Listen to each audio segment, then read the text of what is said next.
everyone, and welcome to the February edition of Black Nouveau. I'm Earl Arms. February, of course, is Black History Month, and while we celebrate African American history, heritage, and achievement every month here on Black Nouveau, we hope you'll take advantage of some of the many activities and events celebrating the contributions of our ancestors that'll be taking place in the community. Milwaukee PBS will be offering 2 documentaries about local issues and history that we'll preview for you. Donzale Abernathy, the daughter of the late Dr. Ralph Abernathy and goddaughter of the Reverend Dr. Martin Luther King Jr., was the keynote speaker at the MATC MLK Day celebration. We'll share with you her memories of the civil rights movement. But we begin with the history of the Black press in Milwaukee. Before the beginning of the 20th century, there were less than 1,000 African Americans living in Wisconsin. So, of course, there were not many Black-owned newspapers here in the state. One of the earliest was the Wisconsin Afro-American, which was started in 1892. Several years earlier, George Edwin Taylor published the Wisconsin Labor Advocate for workers of all races. Today, there are 4 surviving Black newspapers: the Madison Times, the Milwaukee Times, the Milwaukee Courier, and the Milwaukee Community Journal. This year, the Community Journal is celebrating its 50th anniversary, and James Causey, who started his professional journalism career at the Community Journal, has more. For nearly 50 years, Milwaukee's largest African-American newspaper, the Milwaukee Community Journal, has remained steadfast in its mission to advocate for the Black community and to provide coverage that traditional media often overlooks. The main ones that they focused on was basically who shot who, where, when, and why. That's why one of the reasons we don't do crime stories from the standpoint of who shot who, because we know that there is more to our community than just being a shooting gallery. When we do report on crime, we do it from the standpoint of statistics. Has crime gone up, gone down? What's the reasons for it? What solutions are there that should be utilized in order to bring it down even further? What are some of the obstacles that you face? The last 10 years have been rough. We had COVID to deal with. We managed to stay relevant and stay, in business. Through that, we felt that we were one of the essentials that our community needed. Share the information about the disease and about where to go in order to get tested, to get shots. Share information about the aspects of it that people should be aware of. What we need, I think, is just more support, dollar support. Michael and I were talking a little earlier about Black billionaires. One of the correspondents for the NNPA wrote something rather scathing about Black billionaires not supporting the Black media that had been instrumental in getting their own careers going. And we need more support from our own people. And I think there's also this question of what is considered news by our people. You see the whole thing about online, the gossip type things.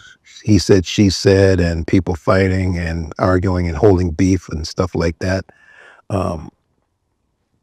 That's one aspect of it, but there's more to news, than that. I kind of say it's, like a meal. Instead of getting the meat, potatoes, and the vegetables, which is basically the truth and the facts and statistics, we're settling for dessert. They're thinking that that's going to nourish us. We've said we'd rather deal with the dessert, get the cheesecake, and skip the meal. And I think that's the part that I think we in the Black press have to figure out. What do our people think of as news? Because now with the phone and being able to get information, some of it good, some of it bad, we have to try to find a balance where we can still be relevant and get the information and the knowledge out there, but still be attractive enough that people will pick us up. One person who brings the meat and potatoes is longtime columnist Michael Holt, who spent his entire career at the Community Journal. He talks about his latest signifying column on businesses fleeing the inner city. Some columns are harder to put together than others. I might start on a column on a Friday, and the deadline is supposed to be Monday. He'll get it on Wednesday morning. Other columns are easy. For example, this week's column focuses on the city being a food desert. But then I take it a step further and touch on all the major national brands who have left the central city. And even the new ones like Chick-fil-A, all of their restaurants are in the suburbs. All of the Walmarts have closed, 2 of them in Central City. And I hear there's a third one on the chopping block. Walgreens, CVS, Pick and Save, the latest being at Aldi's on Sherman Boulevard. So we are being divested slowly but surely. What do you think people don't understand about the Black press and Black newspapers? We value consistency in the community. Every year we show the Juneteenth pictures, Kwanzaa celebration pictures, with the exception of this year, Salvation Army Christmas dinner. It's consistency. People look to us to present those tried and true traditions within Black Milwaukee that they depend on and they look forward to. And I think that's the thing that they don't understand. It. Yeah, we'll cover the same person again and again, or the same events every year, because it is part of who we are as a people in this city. And it's important to us. And so we have to let people know that these things are still going on and that it's still relevant and still important to us. What would you tell a young college student, a Black college student right now in J school, about possibly getting their start with a Black newspaper? You would have an opportunity to change the world. There are young people out here who are aware, who are, in tune with what's going on. And as far as them being in this business, just keep reading, keep listening, keep watching news, learn to write, because even if it's, on a camera, you still have to know how to write. You still have to know how to articulate and explain to people what's going on and why this is important. This is probably a time where, because everything is now being shot live, I think this could become a new age of activism. And we've already seen it, like you mentioned with Floyd. Showing people what's going on in real time, and then getting it out to the rest of the country, before the traditional news can do something with it. And having people then comment about what they see and then report those comments. I mean, this is already happening now, but I think we in the Black press have to get caught up immediately and start doing the same thing. We have the examples like Roland Martin and Joy Reid and Don Lemon. They're the examples. All we have to do is just use their template, maybe adjust it for our audience, and be able to push it out there for them. And I think that's the best way to reach them.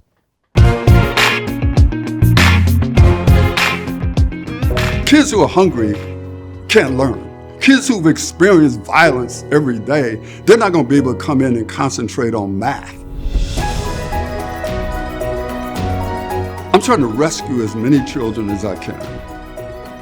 The poor Black and brown children, they are not a priority, and we ought to quit lying about that.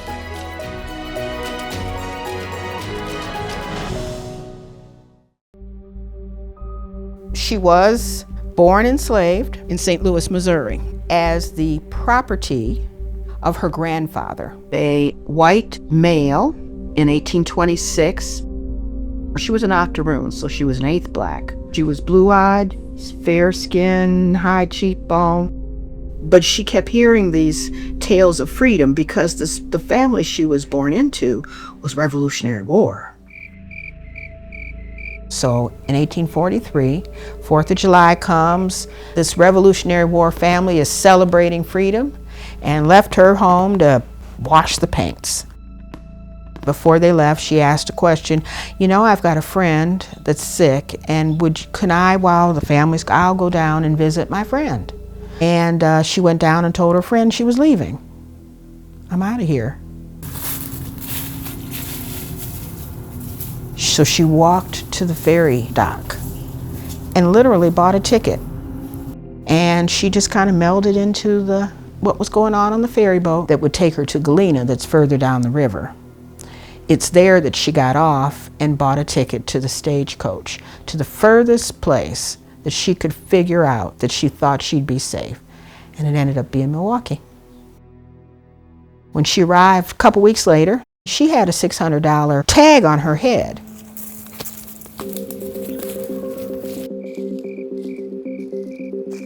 And in about a month's time, here comes all the folks looking for her.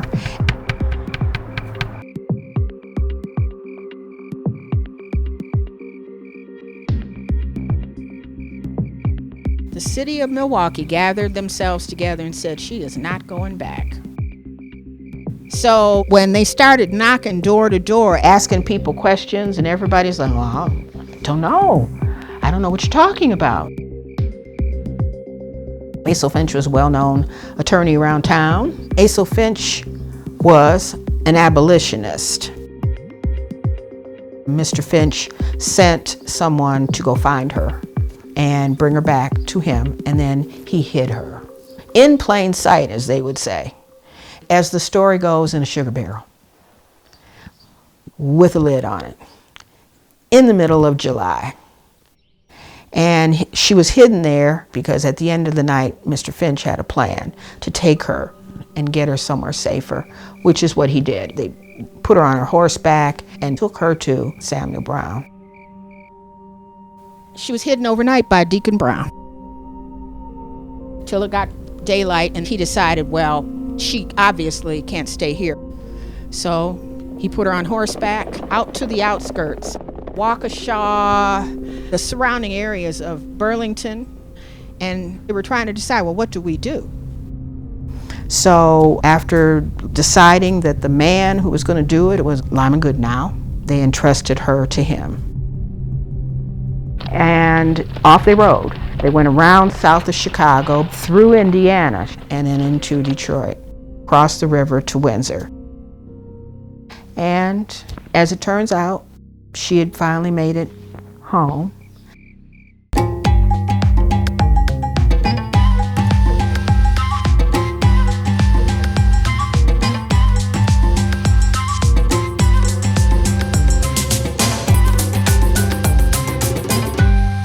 Those pictures are just some of the food waiting to be sampled at the Flavors of Africa and the Diaspora in Wisconsin, being held on February 22nd, 2026. And here to tell us more about the event is Yolande Chawapi, Ubuntu MKE founder.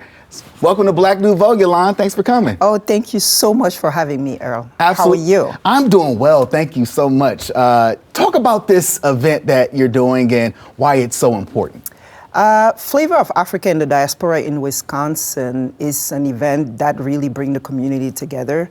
And we are at a time where we feel as a community a bit divided for various reasons. And we felt that we could combine the love of culture, the love of community, the love of food into an event that showcases where we, Native African, came from, and share and connect our community here in Milwaukee with, and also unite the community in the process, because food is a uniter, right? There's conversation pieces that come around just sharing a meal, getting to know one another, getting above and beyond our differences. I mean, we all agree that we all need to eat, and eating good food. And this has been going on now, what, 3 years now? 3 years, three years where we're sharing with the community a piece of us. So a lot of us African, Native African living in town have always felt the need to connect with our,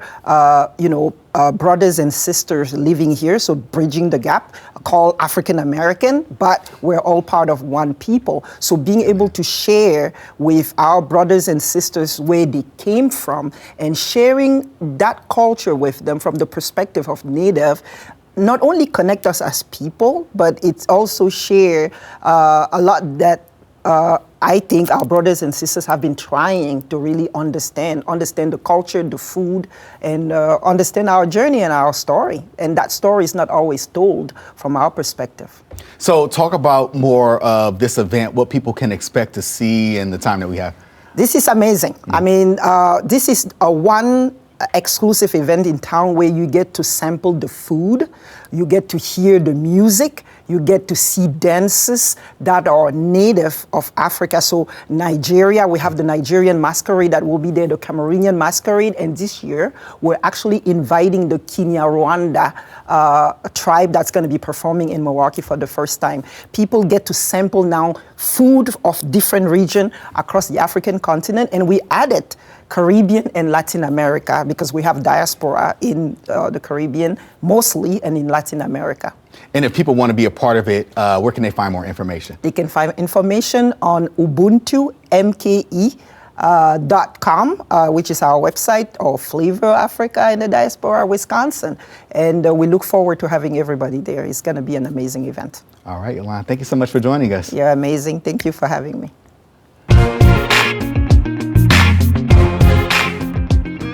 Dazile Abernathy, the daughter of the late civil rights activist Reverend Ralph Abernathy, delivered a keynote speech at MATC's celebration held in honor of her godfather, Dr. Martin Luther King Jr.'s birthday. She spoke about her father and godfather, reflecting on their pivotal roles in the inception of the civil rights movement. Those are my guys. That's my daddy, and that's Uncle Martin. Yeah, my dad was a soldier, and he graduated from high school when he was 16. Uncle Martin graduated when he was 15, and Daddy was drafted into the war and developed rheumatic fever when they were in the European theater. And David was his real name. He just signed in as Ralph when he was enrolled. And what happened was because he developed rheumatic fever when they were leaving France and went to England, they put him in the hospital there in England, and they shipped the rest of the black soldiers off to the islands off of the coast of Japan where everybody was killed. My dad said that they died defending American democracy, yet would have been denied the right to come back to the United States of America and enjoy that same democracy that they had fought and died for. And because my dad survived and one of the soldiers survived, he had something called survivor's remorse, the same thing he would have when he lost Uncle Martin. And therefore he decided to dedicate his life to a noble cause. So that's Daddy being the past, Uncle Martin being the past. And they believed that they were called by God to do something honorable in their lives, and they were. And this is Uncle Martin at Crozier Theological Cemetery, and there he is in the middle. And you see how he had this inner light inside of him. Some of us are average people, but Uncle Martin was sort of special. He had that something, so that when he would come into a room, you just automatically turned and you looked at him because of the way he was. And he wasn't trying to be, famous or great or anything. In his world, he would have been a philosopher and a teacher of philosophy. But when God calls you, you have to answer. And then all of a sudden, he and Daddy are reconnected in Montgomery, Alabama, and I can't tell you that story, but Dr. Vernon Johns, the pastor of Dexter Avenue, brought them all together. And Dr. Johns was telling Uncle Martin what he wasn't ready for, but because it was the days of segregation, Uncle Martin had driven Dr. Johns, and so he drove into my parents' house, and Uncle Martin came up the walk, and my dad said he looked out and he saw in the light, he's like, oh my God, Martin, my friend, has come to my door. And they came in and they sat down and they broke bread because my mother made an incredible, food, because that's what my mother could do. And they talked about the crisis of the Negroes in Montgomery, Alabama. And then the following morning, Uncle Martin was nervous, really nervous. And he called my dad, who was the first black pastor on the radio, first black man on the radio. And Uncle Martin said, I'm scared. And Daddy said, now listen, what I need you to do, I need you to get down on your knees. And I'm going to get down on my knees. And we're going to pray. And my dad could pray. And that's what he did. He prayed and he prayed and he lifted Uncle Martin up. He said, now I need you to go forward and get accepted as the pastor of Dexter Avenue. Now, simultaneously, Dr. Johns, the former pastor, was preaching that morning at my dad's church at First Baptist, and Dr. Johns was my dad's mentor. But Dr. Johns was an old man, and Daddy wanted Uncle Martin, and he gave him what he needed to do. And even though the majority of the members were over at First Baptist to hear Dr. Johns, Uncle Martin was so on fire. They offered it to him, and he accepted it. And when I was a little girl, Cesar Chavez was my dad's friend. He was Uncle Martin's friend. My dad said to me, Donsley, I need you to give up your most favorite food, which are grapes. And so I said, why? He said, for Latino people, because they're being mistreated, and they're our people, Donsley. And so I said, okay. And I gave up my grapes when I was a little girl.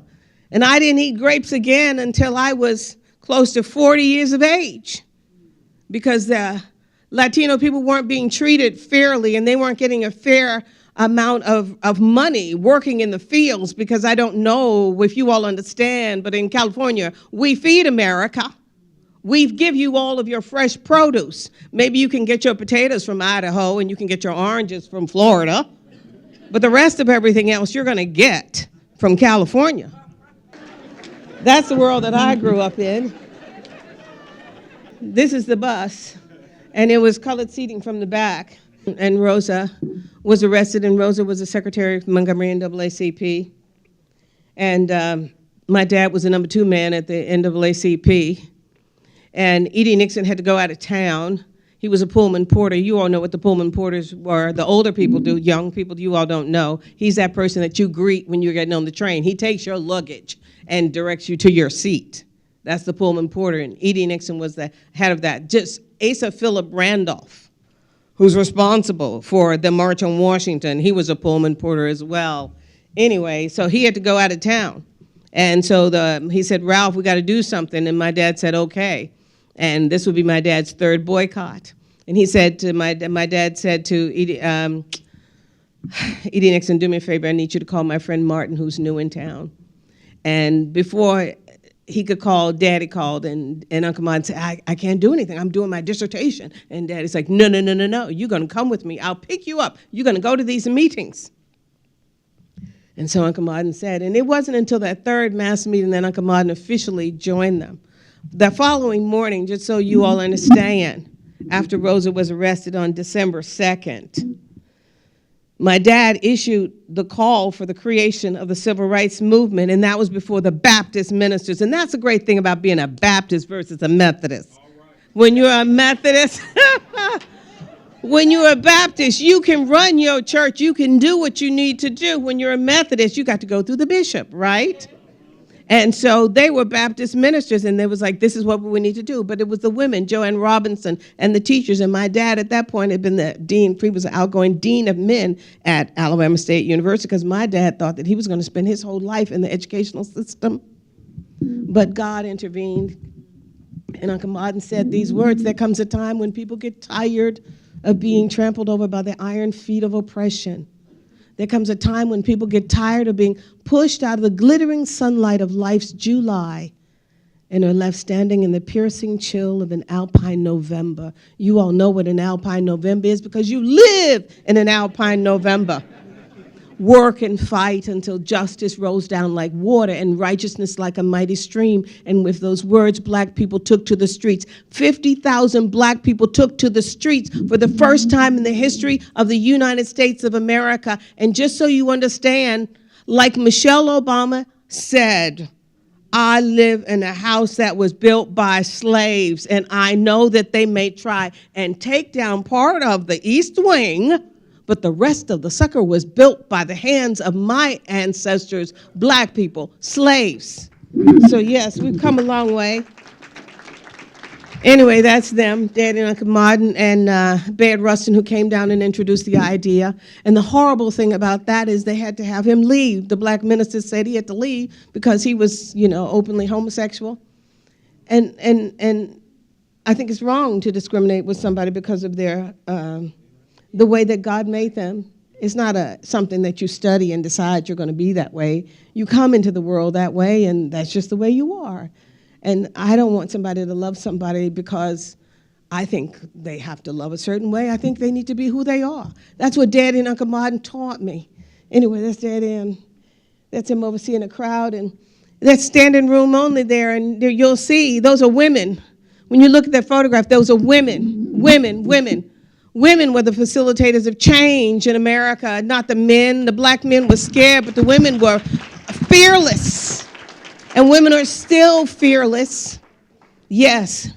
And so we were hungry. We had endured 244 years of slavery, nearly 100 years of Jim Crow segregation. That was 344 years of a white man telling you you're less than simply because of the color of your skin. And don't you know, God made us that way. And this is the beautiful thing that I love about growing up with Uncle Martin and Daddy. And the thing that they taught us was that, you know, while my sister's husband his ancestors were living in caves wearing the hide of a bear on their backs, because that's what they were up there in Denmark. My people had built the pyramids. We had hieroglyphics. We had running water. We knew the power. We knew gold. We had created. We even took our knowledge, the Moors, to Spain and built where your ancestors were and made Spain beautiful. Black people did that. We didn't learn a skill out of slavery. We already had skills long before. You can see her full keynote address on the Milwaukee PBS website. You can also see the full Dr. Martin Luther King Jr. celebration on MATC's website. And that's our program for this month. Please remember to check us out across all of our digital platforms. For the Black Nouveau team, I'm Earl Arms, wishing you and yours a happy African American History Month.